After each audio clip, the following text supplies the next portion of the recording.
Hey there. So today we have another review. This is a beer courtesy of Mike from Fatheads. This is one of his, baby recipes. Thank you to Mark for sending this one out. This is Alpenglow. So yeah, you could already tell. I got that growler that was not pouring out correctly. Obviously lost a lot of carb in it. And look at that. I mean, like, that is awesome. Beer comes in a really beautiful kind of mahogany,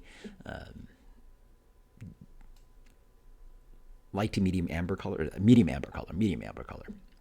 Beautiful, like white, fluffy, light tan head on that. I mean, that is just beautiful Weizenbock carbonation. This beer is, by the way, insane. It has, I believe, 6 GABF medals, 3 World Beer Cup medals. I have to look up the stats, but this might be the most winning GABF beer of all time. Granted, Weizenbock's a little bit tighter of a category, but I mean, Allagash White's got to be up there, but like I'm trying to think of other beers that like crush. I mean, obviously Headhunter is a killer, but this has so many freaking medals, and really excited. Try it out. Yeah, beautiful. I mean, I already tried this beer. The aroma is absolutely insane. It is just gorgeous. It is banana, estery, a little bit of clove, that chunky banana bread, kind of like, ripe banana character too. When you get those bananas that you've sat a little bit too long, you want to make banana bread, and that's what you're sort of getting here. And it's like so exaggerated a little bit too. It has a little bit of this juicy bubblegum thing. Man, it's just like baked banana bread goodness. A little bit of caramel, a little bit of toffee too. It's awesome.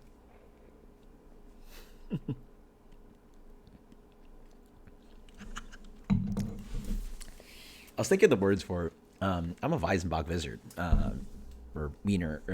Wiener as in like someone, like wean as in like wean off of like, an animal. I love weaning some Weizenbocks. Oh wow, that is just insane. So, honestly, I sort of really like the growler version, and this is just as good. But it's obviously a different beer because the carb is there, the fluffy mouthfeel, but the complexity of malted esters and phenols is just insanity. I mean, it's got this light, toasty, bready character, almost like if you like toasted banana bread to have that little chunky crust thing going on. Some really nice malt depth, complexity. And then it's just like bananas, a little bit of juicy fruit, ripe bananas, some clove,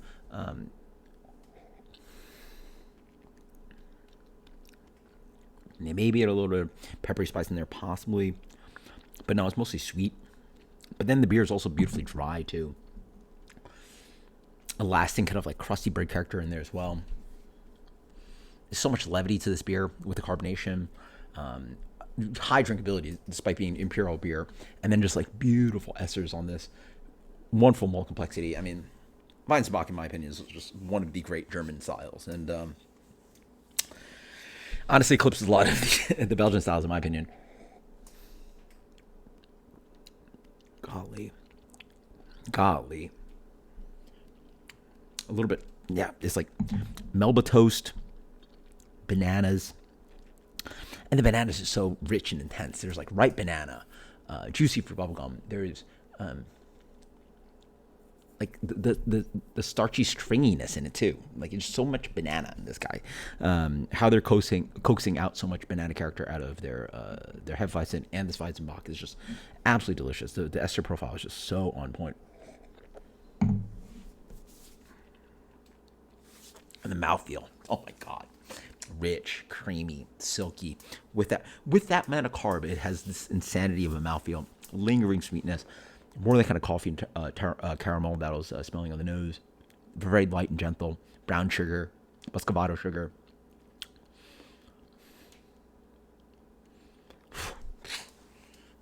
Boys.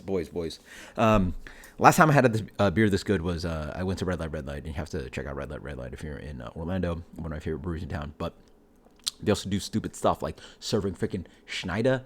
Wait, was it Schneider? Yeah, it had to be, right? Yeah, Schneider Aventinos in the proper stupid tall glass that looks like this microphone.